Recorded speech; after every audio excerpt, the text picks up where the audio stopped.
Hey, Doc, ever tell you about my granddaughter? I don't think we've ever talked about her. Sweet girl. Well, hopefully you think so after you hear the story. So the other night we was playing Monopoly. It was my mother, my daughter, my granddaughter, my daughter's daughter. So everything's cool. You know, you go around the board collecting your $200 from past gold and you buy up all the property. But then it becomes a minefield where all the property is bought up and you're just hoping you don't land on somebody's property. Unfortunately for my mother, she landed on my granddaughter's property. My granddaughter owned a lot of property, but she owned the three green properties, all three. And you know, green is high rent. And we play if you own all three colors, you can charge double. So that's where it got crazy. So she looked at my mother and said, Grandma, you owe me X amount of dollars, some huge number. So my mother's doing everything she can to make it. You know, she couldn't mortgage back to the bank, you know, in a situation where you could buy it back because she wasn't going to make it. So we play in a situation she could sell it full price to the person. So she did that, and she even sold her a get out of jail free card. She was still $800 short. This is when it gets crazy. Look, my granddaughter looks at her great grandmother and says, Grand, I need my $800. My mother's like, I don't think I can make it, baby. Just let me stay in the game. I'll pay you later. My granddaughter was like, Grand, you owe me the money. You know how this works. She said, look, how old are you? My mother said, I'm 95. She said, well, you should know how it works. This is, you know, you're a loser tonight. Tonight's not your night. Your time is over, Grand. You're out. We got to get to the winners. And I plan to win.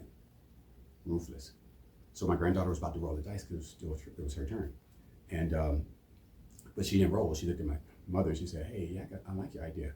How about you give me the $800 later, but you pay me another $800 for waiting for the money? Yes, my granddaughter offered her great-grandmother a predatory loan. A predatory loan. Now, I blame myself. Maybe I'm not monitoring what she's watching on TV when she comes over. I don't know how a 5-year-old comes up with the idea of a predatory loan, but that's what she did. So they negotiated.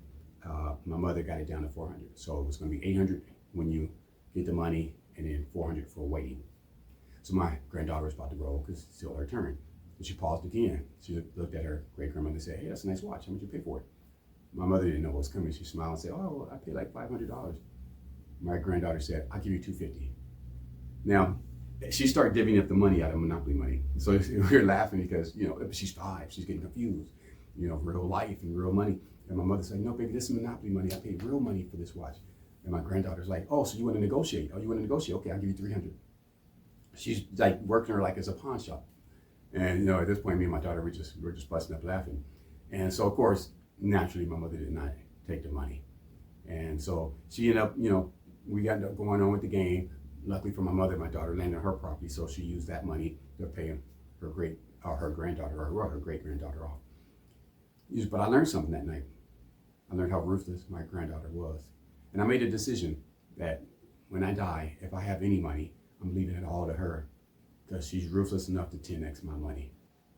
I'm dreaming about the house my granddaughter is going to buy me.